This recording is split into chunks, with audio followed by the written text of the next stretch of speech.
తిరిగి BCN news కి స్వాగతం. లడ్డూ వివాదంపై వైసీపీ నేత రోజా తీవ్ర స్థాయిలో స్పందించారు. తన పాలనలో అఘాయిత్యాలను కప్పిపుచ్చుకునేందుకే చంద్రబాబు డైవర్షన్ పాలిటిక్స్ ప్లే చేస్తున్నారని అన్నారు. వరదలు, మహిళలు, వైసీపీ నాయకులపై దాడులు, హామీలు నెరవేర్చలేదన్నారు. లడ్డూ ప్రసాదంపైకి ప్రజల దృష్టిని మళ్లించే ప్రయత్నం చేస్తున్నారని అన్నారు. తన రాజకీయ లబ్ధి కోసం వెంకటేశ్వర స్వామిని సైతం వదల్లేదని దుయ్యబట్టారు. చంద్రబాబు ఆరోపణలు సమంజసం కాదని ఆమె ఓ వీడియో ద్వారా సందేశాన్ని ఇచ్చారు. తన 100 రోజుల పరిపాలనలో వరదలు, ఆడపిల్లల మీద రేపులు, వైఎస్ఆర్సీపీ వాళ్ళని మర్డర్ చేయటం, నరికి చంపటం, వాళ్ళ మీద తప్పుడు కేసులు పెట్టి ప్రజలకు ఇచ్చిన ఏ హామీ నెరవేర్చలేదు. కాబట్టి ప్రజల్లో తనకొస్తున్న చెడ్డ పేరుని డైవర్ట్ చేయడానికి డైవర్షన్ పాలిటిక్స్ లో ఈరోజు వెంకటేశ్వర స్వామిని కూడా చంద్రబాబు నాయుడు గారు వదలలేదనేది మనకు స్పష్టంగా కనిపిస్తోంది. ఎందుకంటే ఆయనకి ఎప్పుడు అలవాటు, ఎప్పుడెప్పుడు ఆయనకి చెడ్డ పేరు వస్తుందో అప్పుడు ఏదో ఒక ఇష్యూని ఆయనే క్రియేట్ చేస్తాడు. దాన్ని తన వర్గీయులతో పబ్లిసిటీ చేయటం, దాని మీద డిస్కషన్లు చేసి ఎదుటి వాళ్ళ మీద నిందలు వేయటం ఆయనకు అలవాటే. కానీ ఈరోజు మీరు చూస్తే సాక్షాత్తు టీటీడీలో తిరుమల లడ్డూ మీద ఇంత దిగజారుడుతనంగా చంద్రబాబు నాయుడు గారు మాట్లాడతారని ఎవరు ఎక్స్పెక్ట్ చేయలేదు. ఈరోజు ఆయన మాట్లాడాక ప్రతి ఒక్కరు కూడా చీకొట్టడం మనం గమనిస్తూనే ఉన్నాం. ఎందుకంటే సాక్షాత్తు చంద్రబాబు నాయుడు గారి కొడుకే చెప్పాడు టీటీడీలో ముఖ్యమంత్రికి ఎటువంటి సంబంధం ఉండదు అని. అలాంటప్పుడు జగన్మోహన్ రెడ్డి గారు ఏదో దగ్గరుండి తిరుపతి లడ్డూలో యానిమల్ ఫ్యాట్ని మిక్స్ చేయించినట్టుగా ఆయన ఈరోజు ఆరోపించడం ఎంతవరకు సబబని నేను అడుగుతున్నాను. ఒక్కసారి మీరు గమనించండి, చంద్రబాబు నాయుడు గారు ముఖ్యమంత్రి అయిన తర్వాత జూన్ 21వ తేదీ ఈవోగా శ్యామలరావు గారు మరి అక్కడికి రావడం జరిగింది. నెయ్యి వాసన చూస్తూ లడ్డూలో స్వచ్ఛమైన నెయ్యిని మేము వినియోగిస్తున్నామని ఆయన చెప్పడం కూడా మీరు అందరూ గమనించుంటారు. జూలై 6వ తేదీ, 12వ తేదీ 2 సార్లు ట్యాంకర్లది టెస్ట్ చేయడం జరిగింది. అందులో వెజిటబుల్ ఫ్యాట్ మిక్స్ అయింది కాబట్టి దాన్ని రిజెక్ట్ చేశాము, దాన్ని వాడలేదు అని శ్యామలరావు గారు చెప్పడం మనం అందరం కూడా గమనించాం. అలాంటిది 2 నెలల తర్వాత ఇప్పుడు చంద్రబాబు నాయుడు టీటీడీకి సంబంధించిన దాన్ని టీడీపీ ఆఫీస్లో ప్రెస్ మీట్ పెట్టి ఇలా యానిమల్ ఫ్యాట్ కలిసింది అని ఒక నింద వేసినప్పుడు దాన్ని సమర్థిస్తూ మళ్ళీ శ్యామలరావు గారితో ప్రెషర్ పెట్టి ప్రెస్ మీట్ పెట్టించి ఎలా మాట్లాడిచ్చారో మీ అందరూ కూడా గమనించారు. ఈరోజు ఇంతమంది గొప్ప గొప్ప వాళ్ళు తిరుమలకు పోయి లడ్డు తిన్నా జరగని తప్పు వాళ్ళ పర్చేస్ కమిటీలో ఉన్న వాళ్ళు జనసేన పార్టీ, తెలుగుదేశం పార్టీలో చేరిన వాళ్ళని మాట్లాడకుండా కేవలం జగన్ గారిని టార్గెట్ చేసి మాట్లాడటం చూస్తే రాజకీయ లబ్ధి కోసం తిరుమల పవిత్రను భ్రష్టు పట్టిస్తూ ఈరోజు చంద్రబాబు నాయుడు చేస్తున్న నీచ నికృష్ట రాజకీయాలు అందరూ కూడా గమనించి ఆ చంద్రబాబు నాయుడికి బుద్ధి చెప్పమని కోరుకుంటున్నా. ఇక ఫైనల్గా ప్రాయశ్చిత్త దీక్ష చేస్తున్నానని పవన్ కళ్యాణ్ అంటున్నారు. ప్రాయశ్చిత్త దీక్ష ఎవరు చేస్తారు? తప్పు చేసిన వాళ్ళు చేస్తారు. అంటే చంద్రబాబు నాయుడు తప్పు చేశాడు, ఇది అబద్ధం, ఈ లడ్డూలో కల్తీ జరగలేదు, ఇది నాకెక్కడొచ్చి ఆ పాపం చుట్టుకుంటుందన్న భయంతో పవన్ కళ్యాణ్ ప్రాయశ్చిత్త దీక్ష చేస్తున్నారనేది ఈరోజు మాకు అందరికీ అర్థమవుతున్న విషయం. ఎందుకంటే ఈ రాష్ట్రంలో తిరుమల కొండ మీద 1000 కాళ్ళ మండపాన్ని కొట్టేసింది చంద్రబాబు నాయుడు. దుర్గా గుడిలో క్షుద్ర పూజలు చేయించింది చంద్రబాబు నాయుడు. విజయవాడలో 25కు పైగా పవిత్రమైన దేవాలయాల్ని కూర్చింది చంద్రబాబు నాయుడు. పూజల్లో బూట్లు వేసుకొని పూజలు చేస్తూ అన్ని తొక్కేసింది చంద్రబాబు నాయుడు గారు.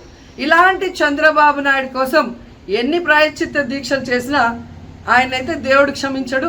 తిరుమల తిరుపతి దేవస్థానాన్ని అడ్డం పెట్టుకొని జగనన్న మీద దుమ్మెత్తి పోసే కార్యక్రమాల్లో ప్రతిష్టగా దిగజారిస్తే తిరుపతి అమ్మాయిగా నేను ఊరుకునేది లేదని కూడా ఈ సందర్భంగా తెలియజేసుకుంటున్నాను.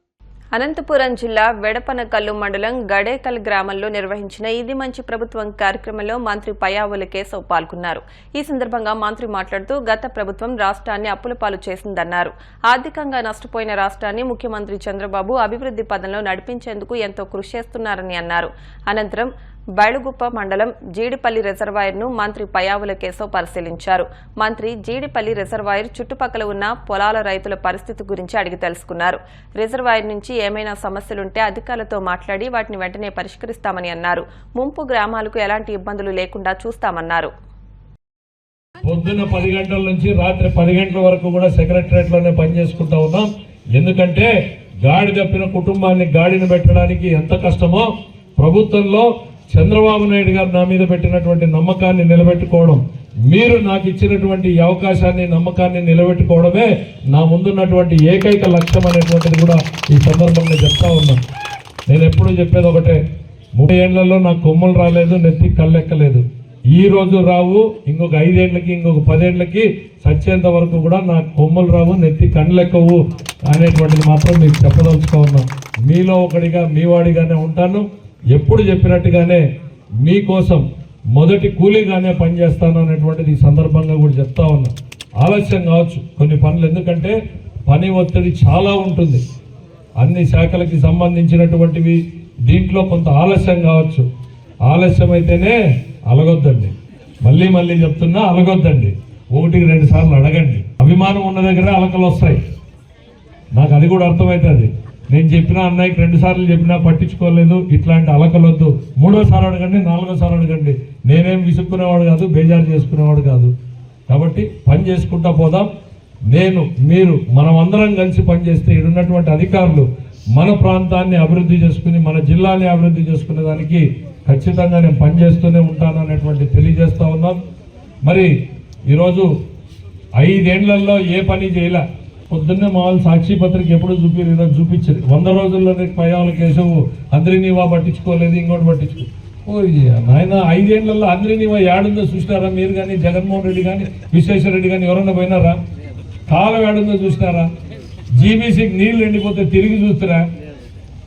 5 ఏళ్లలో మీరు తిరిగి చూడలే. ఇంకా అదేందో కొత్త సంసారంలోకి అడుగు పెట్టినప్పుడు అప్పుడే మీరేమి అది చేయలే, ఇది చేయలే అని ఇంత పెద్ద శాంతాన్ని రాసినారు. ఆయన 5 ఏళ్ల తర్వాత మీకన్నా 10 రెట్లు ఎక్కువ పనిచేస్తానని మాత్రం చెప్తా ఉన్నాను. ఊర్లో సిమెంట్ రోడ్లు కావచ్చు, కాలువలు కావచ్చు, తాగునీటి వ్యవస్థ కావచ్చు, సాగునీటి వ్యవస్థ కావచ్చు, ఖచ్చితంగా పనిచేస్తాననేటువంటి నమ్మకాన్ని మనం మీకు ఇవ్వదలుచుకున్నాం. అనంతపురం జిల్లాలో ఘోర రోడ్డు ప్రమాదం చోటు చేసుకుంది. అర్ధరాత్రి బుక్కరాయి సముద్రం మండలం రేకులకుంట వద్ద నార్పల వైపు వెళ్తున్న కారును లారీ ఢీకొట్టింది. ఈ ఘటనలో కారులో ప్రయాణిస్తున్న 4 అక్కడికక్కడే మృతి చెందారు. స్థానికుల సమాచారంతో పోలీసులు సంఘటనా స్థలానికి చేరుకున్నారు. మృతులు అనంతపురం జిల్లా సిండికేట్ నగర్ వాసులుగా గుర్తించారు. కేసు నమోదు చేసిన పోలీసులు మృతుల కుటుంబాలకు సమాచారం అందించారు. మృతదేహాలను పోస్టుమార్టం నిమిత్తం సమీప ప్రభుత్వ ఆసుపత్రికి తరలించారు.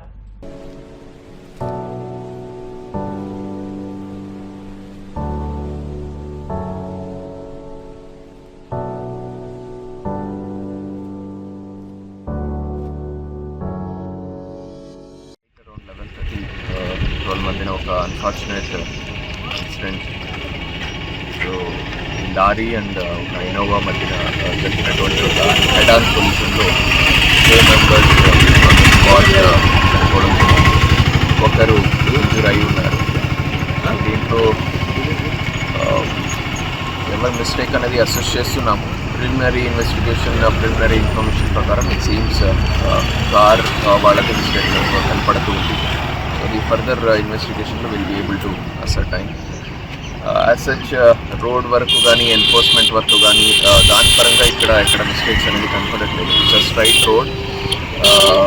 కర్వ్ కానీ లైటింగ్ ప్రాబ్లమ్స్ కానీ అలాంటివి కూడా ఉంది. డ్రైవర్ వాళ్ళదే మిస్టేక్ లాగా కనపడుతుంది. మస్తాక్ అని ఒకరు స్క్రీన్ బాడీ అండ్ పవన్ పేరుతో ఇద్దరు సైడ్ నుంచి వస్తుంది అండ్ కారు అనంతపురం సైడ్ నుంచి వస్తున్నారు. శ్రీశైలంలో అర్ధరాత్రి దారుణం చోటు చేసుకుంది. క్షేత్రంలోని పాతాళగంగా పాతమెట్ల మార్గంలో మద్యం మత్తులో 2 వ్యక్తులు గాజు సీసాతో మరో వ్యక్తి గొంతు కోసి కిరాతకంగా హత్య చేశారు.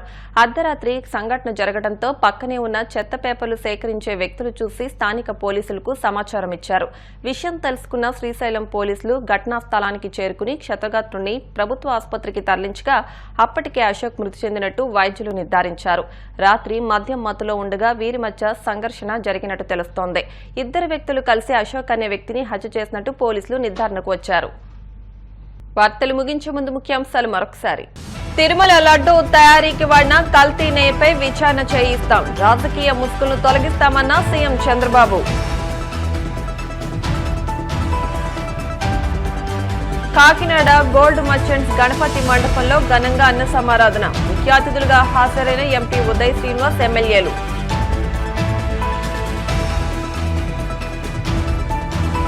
అల్లూరు జిల్లా మారేడుమిల్లిలో విషాదం. జలతరంగిణి జలపాతం వద్ద విద్యార్థులు గల్లంతు.